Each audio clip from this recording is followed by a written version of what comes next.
오늘은 12월 9일 여호수아 15장 20절부터 63절까지입니다. 이스라엘에게는 현대 문화가 있잖아요. 현대 문화에는 다부카라고 하는 문화가 있어요. 이스라엘에는. 다부카가 뭐냐면 뜻으로 그대로 해석하자면 그럼에도 불구하고 라는 뜻이에요. 이게 다부카 정신이라는 게 있어요. 정신. 그러니까 실패하거나 안 되거나 넘어지거나 했을 때 그들은 다부카 이렇게 말한다는 거예요. 그럼에도 불구하고 다시 일어나려고 노력하는 것이 이스라엘의 정신이다라는 겁니다. 이스라엘이요, 세계적인 스타트업 국가 아닙니까? 그 이유가 이 다부카 정신 때문이라고 그래요. 사람이 스타트업 기업을 일으켰다가 무너질 수도 있어요. 그러면은 정부에서 지원을 해준대요. 더 많은 지원을 해주면서 다부카, 그럼에도 불구하고 이 얘기한다는 거예요. 당신은 실패했기 때문에 더 성공할 확률이 높습니다. 힘내세요. 그리고 지원을 해준다는 거예요. 그래서 이스라엘 사람들은 열심을 다하여 넘어져도 믿음으로 이겨내려고 노력하고 다시 회복하려고 노력한다는 겁니다. 이 다부카 정신은 신앙인인 우리에게도 필요하다라는 겁니다. 믿음을 갖고 살아가는 우리에게 이 다부카 정신은 굉장히 중요한 것이다. 오늘 본문은 그럼에도 불구하고 라는 이 말씀에 부합한 본문인 것 같아요. 여러분들이 오늘 큐티 말씀을 읽어보면 아시겠지만 재미가 없습니다. 왜냐하면 처음부터 끝까지 유다 지파가 점령했던 성읍의 목록이 나와요. 목록. 도시 이름만 쭉 나와요. 끝까지. 저도 같이 읽어볼까 했는데 이거 읽어볼 의미가 없어요. 그냥 계속 지명만 이름만 나오니까.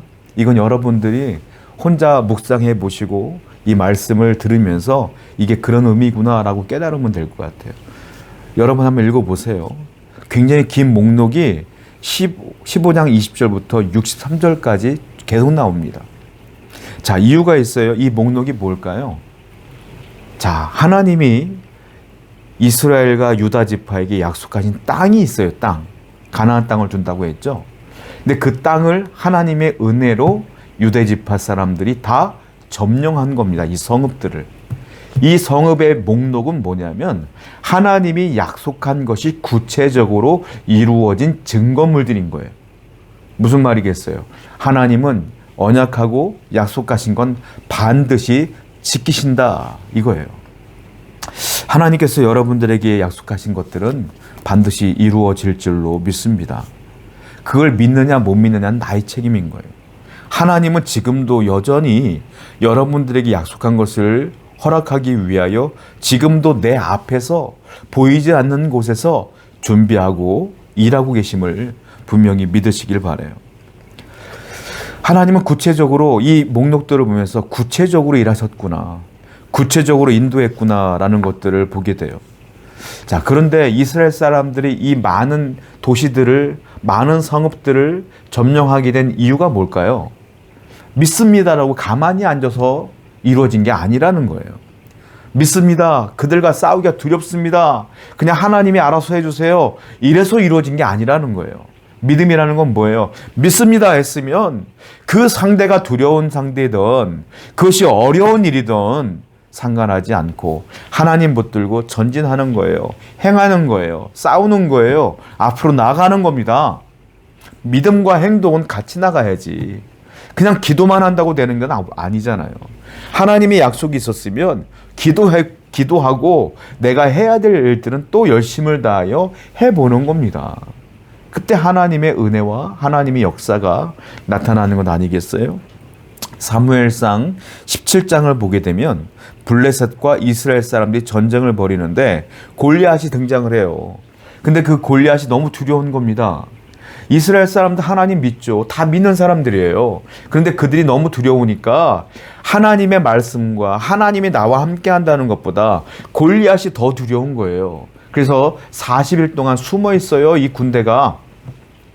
골리앗은 40일 동안 계속 나오면서 하나님을 욕하고 모욕하는데 그들은 덜덜 떨면서 나가지도 못하는 거예요.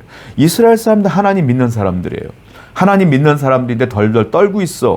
믿음보다 두려움이 앞서니까, 두려움이 훨씬 더 크니까 앞으로 나가지 못해요. 그때 등장한 사람이 누굽니까? 다윗이죠. 다윗은 두려움보다 믿음이 훨씬 큰 사람이에요. 자, 믿음은 뭡니까? 행함이 있어야 돼요. 그는 하나님의 이름을 두고 물맷돌 5개 들고 골리앗 앞에 섭니다. 그때 하나님이 역사하는 거예요. 성도 여러분, 믿음은 뭡니까? 약속의 성취는 뭡니까? 믿습니다라고 가만히 있는 게 아니라 내가 해야 될 일들을 하고 있어야죠. 하나님 믿으면서 어려워도 힘들어도 해 나가야죠. 그때 하나님께서 역사하시는 것 아니겠습니까? 63절을 한번 읽어볼게요. 마지막 절인데요. 예루살렘 주민 여부스 족속을 유다 자손이 쫓아내지 못하였으므로 여부스 족속이 오늘까지 유다 자손과 함께 예루살렘에 거주하니라. 그런데 유대 사람들이 하나님 약속을 믿고 계속 전쟁을 치르다가 여부스 족속이 굉장히 강력하다 보니까 하나님의 약속을 이루지 못해요. 그들이 중도 포기합니다. 그들이 거기서 싸움을 멈춰요. 그래서 어떤 일이 벌어졌어요? 여부스 족속은 계속해서 남아있는 거예요. 그리고 그 족속이 계속적으로 괴롭히며 공격하게 되고, 이 여부스 족속은 언제 없어지냐면 다윗이 예루살렘을 완벽하게 점령할 때에, 다윗 때 그때서야 없어져요. 근데 그 전까지는 계속 괴로움을 주고 다음 세대 후손들에게 그들이 믿음의 결단을 하지 못함으로 말미암아 계속 부담으로 남아있게 된다. 믿음은 뭡니까? 중도에서 멈추지 않는 게 믿음이에요. 불신앙은 뭡니까? 중도에서 멈추는 게 불신앙이에요. 그 불신앙의 결과물은 이렇게 여부스 족속으로 남아있다. 남아있는 여부스 족속이 뭐겠습니까? 오늘날 비유하자면 아마 우리의 죄가 아닐까 싶어요. 여러분들의 죄가 있으면 깨끗하게 회개하고 돌이켜야 되는데 여전히 그 죄를 계속 갖고 있다면 그 죄가 여러분들을 끊임없이 괴롭힐 거예요. 믿음은 중도 포기가 아니라 끝까지 회개하고 끝까지 주님 붙들고 끝까지 행함으로 나아가는 거예요. 오늘도 믿음을 끝까지 붙들고 믿음의 여정을 포기하지 않는 여러분 되기를 축원드립니다. 기도하겠어요. 우리 모든 성도가 끝까지 믿음을 지키며 살아갈 수 있도록 인도하시고 믿음을 갖고 행할 수 있는 성도의 삶을 살아가게 하여 주옵소서. 예수님의 이름으로 기도드렸습니다. 아멘.